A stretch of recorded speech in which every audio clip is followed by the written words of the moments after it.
tahun 1526 mulai Islam nyerang ka Banten. Cuman 1 tahun kekuatan Islam utusan Demak dari 1526 hanya sampai 1527. Tidinya dikuasai deku Hindu. Tarurunlah Portugis, tarurunlah Denmark, tarurunlah Inggris, turunlah Belanda, turunlah RRC, turunlah Saudi Arabia, ngumpul kabeh di Banten. Kumpul kabeh di Banten. Kumpulna di Banten teu warau ka Allah kabeh ge. Nu nyembahna ka batu, nu nyembah ka kayu, nu nyembah ka tatangkalan, nu nyembah ka panon poe.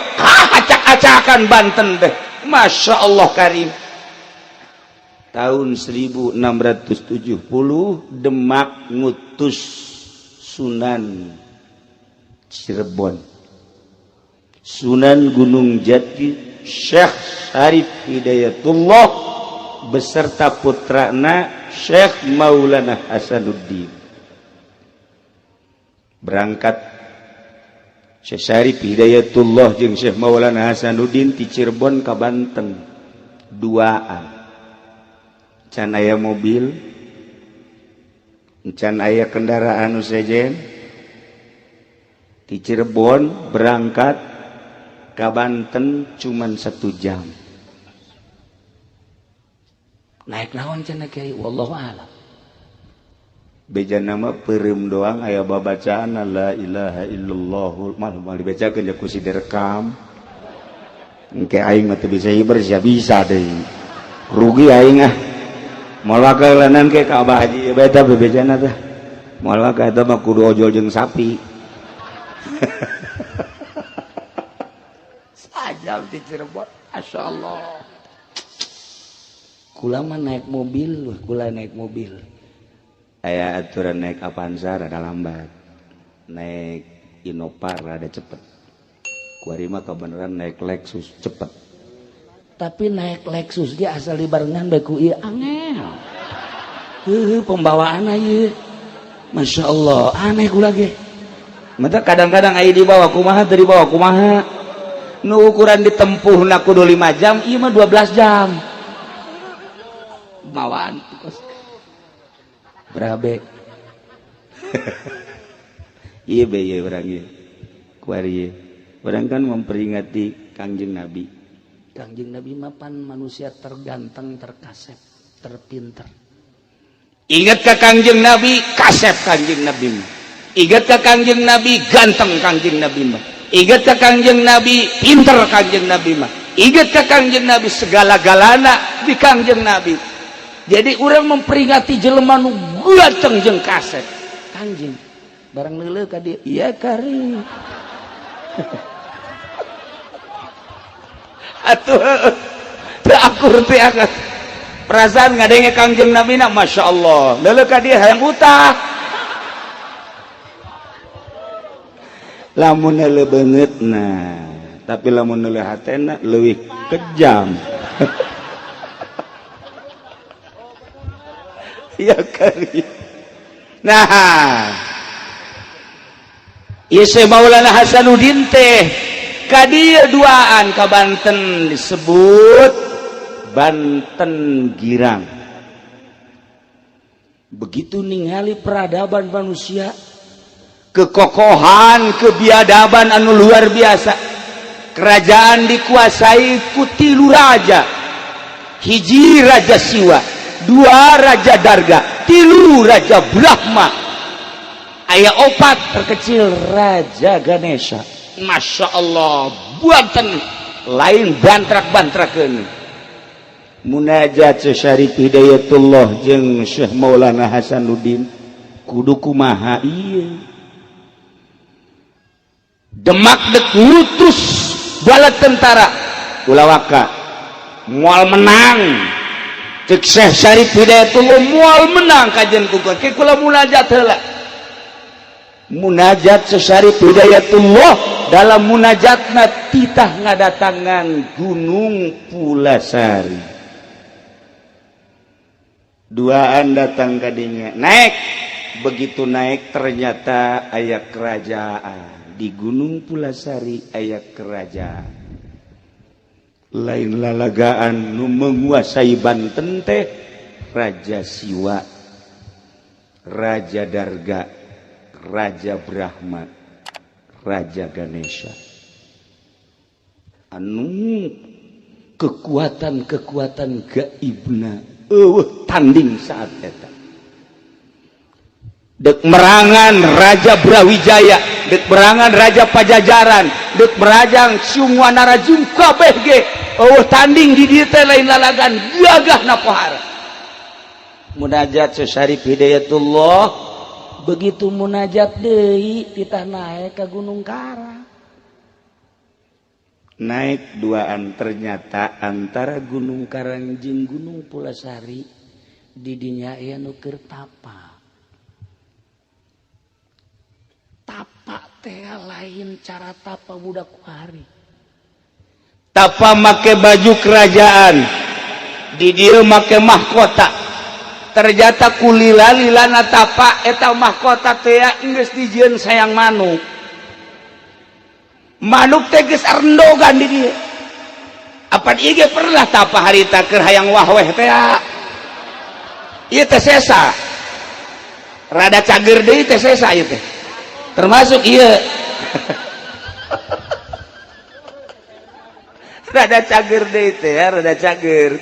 Nah iya iya pohon beringin, jadi nyana akhirnya berlindung di pohon beringin di Golkar. Alhamdulillah ya, calon neraka kene lah ya. Masya Allah. Didinya lah Syekh Hidayatullah menyapa ka jelema nu keur tapa. Begitu disapa ditanya bentak.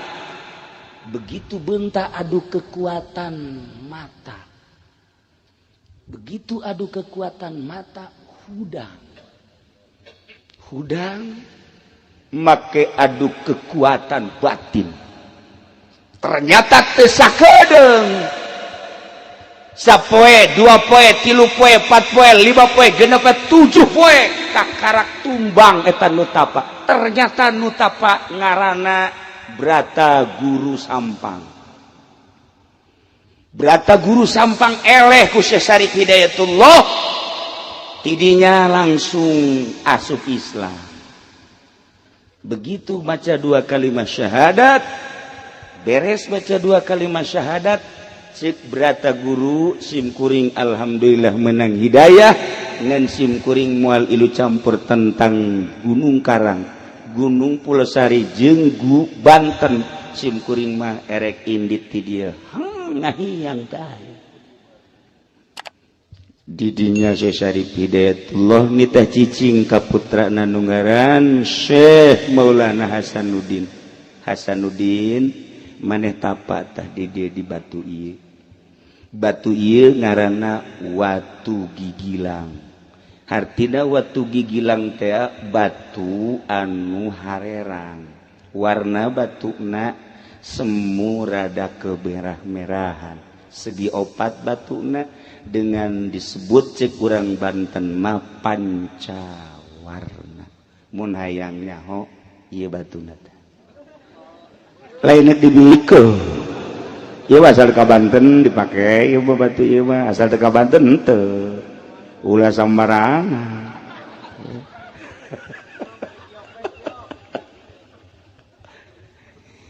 Batuna nu dipakai tapa adalah 2 meter persegi. Syekh Maulana Hasanuddin tapa di dinya. Sapoe 2 poe 3 poe teka caritakeun sababaraha poena ngan sakieu doang amatna Syekh Hidayatullah anjeun tapa di dieu hiji datang ka ulah aya nu di aku. Satungtung maneh aya keneh nu di aku maneh moal bisa ngalehkeun raja-raja Banten.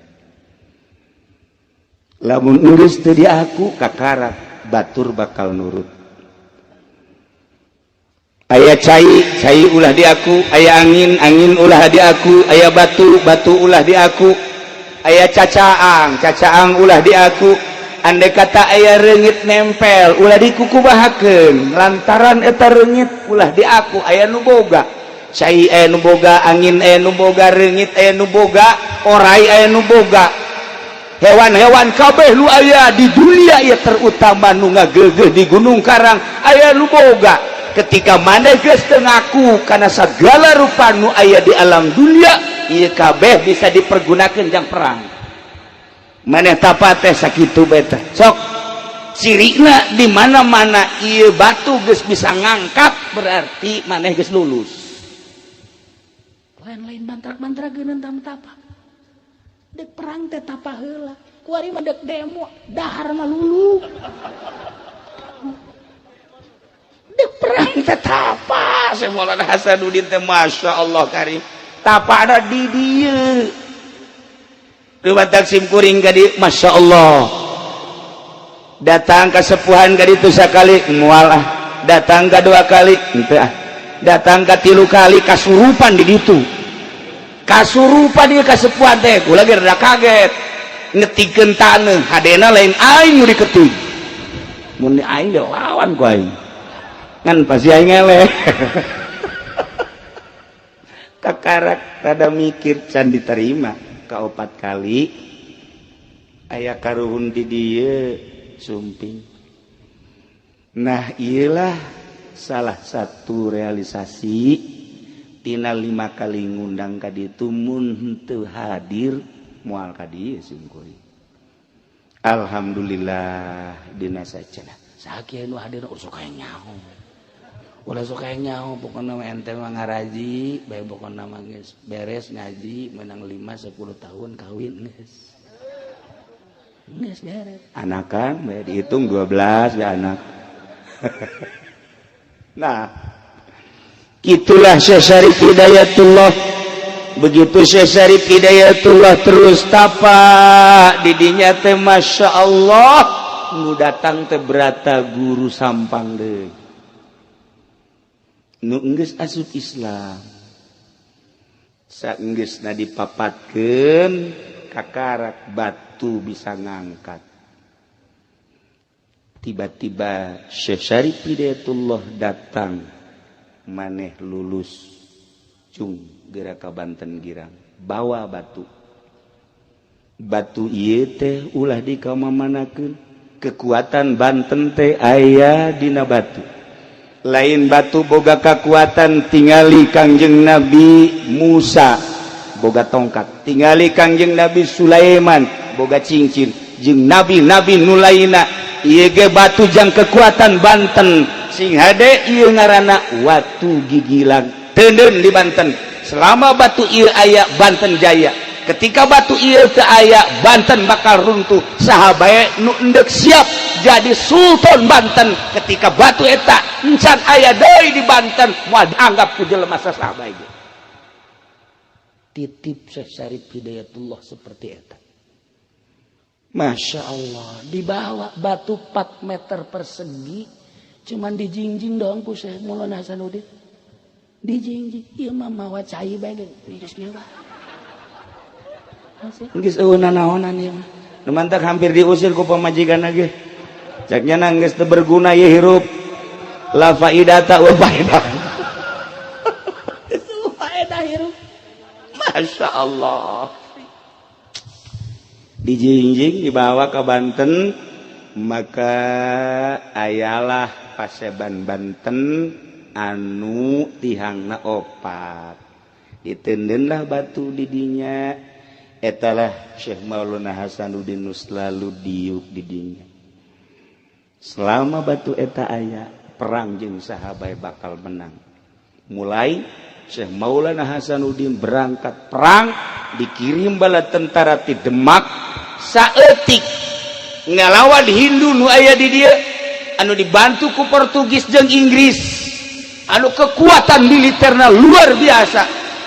Syekh Maulana Hasanuddin sugan gimbir teu aya begitu perang 10 lipat kekuatan kafir. Syekh Maulana Hasanuddin dengan tenang lantaran boga wangsit nu hese ge hiji terah kadua wangsit lah udah sokanya usah nanyakeun wangsit segala naon kumaha ku batur mah geus nyaho isian can kumaha sih dibawa ongko.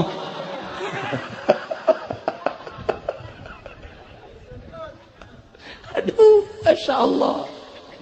Dah, begitu ngayakeun perang, anu bala tentara militer saeutik di Demak hampir eleh menghadap ke Gunung Karang.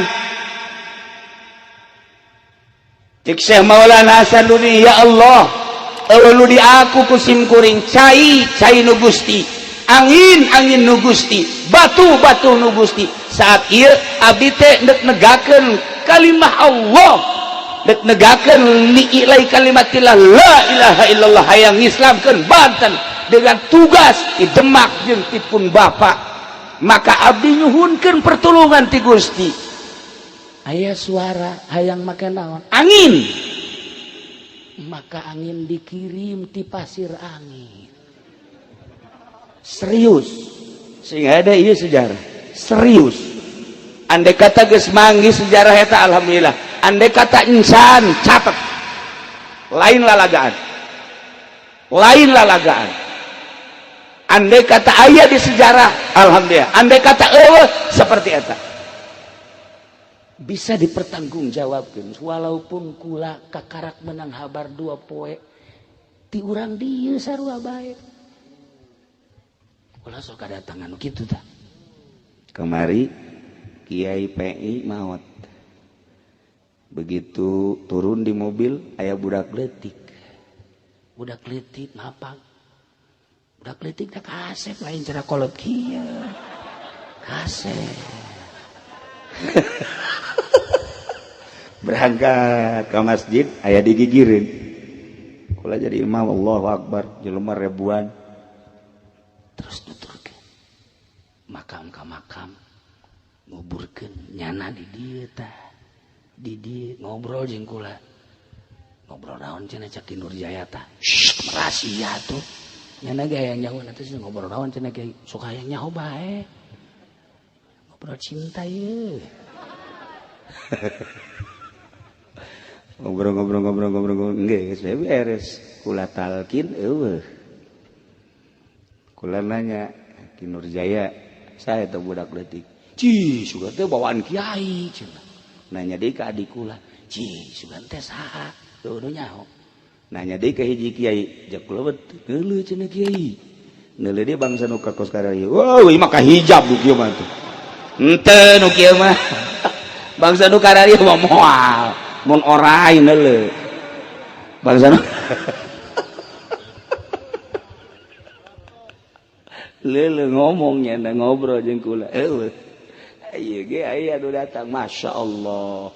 Ieu horeng pasir angin teh pernah dicokot diundang ku Syekh Maulana Hasanuddin ketika perang ngelehkeun Hindu anginna ti dieu. Ieu pasir angin teh lain lalawaran mantak ayalah jampe paranti ngadatangkeun angin. Henteu kudu lobaan ka Jakarta demo teu kudu. Teu kudu eta mah endek masalah. Tinggal diondang bae angin pasir angin coba tuh Ahok kubruskeun habak beres. Hayus ya. Asal geus datang angin pasir angin Masya Allah. Lain lalawar di aya liangna ngan liangna teu kadeuleu. Nu kadeuleu liang anak we di dieu mah. Liang eta teu kadeuleu liang angin eta mah. Tapi insya Allah urang-urang dia paham aya nu paham. Nah, 2 kekuatan hiji cai ialah Cibanten ngaranna. Cibanten teh huluna di Gunung Karang. Turun di Gunung Karang pecah 2, nu hiji ke arah barat sekitar 35 km ke laut. Jadilah dermaga internasional nu hiji ka Karang Atu. Nah iyalah jadilah dermaga nasional. Dua kekuatan, maka di Banten ulah coba-coba Gunung Karang. Pusatnya adalah Gunung Karang. 1 juta kali garaga orang Banten teu nyaba ka Gunung Karang moal aya kekuatan. Gunung Karang titisan ti baheula. Dongeng almarhum Abah kula waktu masantren di Sekong. Hayangnya bakal guru gas umur 7. Berangkatlah tiluan. Nu hiji ngaranna Wes Kurni orang Tangerang kabeh. Nu hiji di Samsudin berangkat di ditu. Nu 2 sombong. Sebab puasa bae nu 2an mah. Sia Madam Yati neuk naik ke Gunung Karang teu puasa, mopo sia kajian ku kumaha ge. Yo aing ge. Hijib Nasor geus dikelek. Memang hijib naon deui si dieu, hijib Sepi mah komo. Anginna ge geus ambalaya. Ya, tuturkeun aing ke asal naik ke Gunung Karang, sia tuturkeun deuleukeun aing mah naik angin cek kana. Begitu datang, wallahu alam ka mana, maropo kabeh. Teu kuat nu 2 mah. Alah cenah dameti aing mah teu kuat. Teu kuat cek cenah ieu. Aing mah moal bisa terus ka ditu geus teu kuat, teu kuat. Kumaha sih nyaritakeun teu kuat? Hese nyaritakeun teu kuat teh. Hese okos aya lalaki hayang kanu geulis teu kuat. Teu kuat, aya beungeut-beungeut perang hayang kanu geulis. Aduh. Teu kuat teu nyambung. Tapi ulah leutik ka ate. Lalaki mah pembeli, itu geulis, kajian teh geulis beungar. Iya ini roa itu pasang. Ye, mujizat Gusti Allah, Masya Allah. Qala Yusuf li abihi ya batin. Ngaji memang ngaji amil eta heula. Nah, lah urang dia mah geus leuwih nyaho. Geus leuwih nyaho bae pokona urang kulon mah bangsa perpeletan mah. Atuh perpeletan mah ilaku mah teu ieu. Tapi almarhum Abah kula Masya Allah ketika tawadu di harapan Gusti ya Allah ya Rabbi, abdi mah ngarasa puasa tilok dahar beki iri dan tilok, tapi abdi hayang kapatilasan Syekh Maulana Mansur di luhur. Abdi teh hayang datang ka tiba-tiba kunaon aya nu mawa. Wallahu alam sabaraha menit datang ka luhur. Datang ka luhur teh sorangan, ai batur aing eueuh sakieu ieu. Aing sorangan cai loba. Sieun ku sebab lo sorangan bae di luhur. Di jamaah tu mandi dan lain sebagainya. Turunnya jalan mana ya ceknya? Sebab tadi perem datang ke luhur. Tapi tidinya dengan penuh ketawaduan deui, tiba-tiba dibawa deui. Datang deui ka babaturan keur ngagaloler bae kieu. Masya Allah. Rahasia Gunung Karang.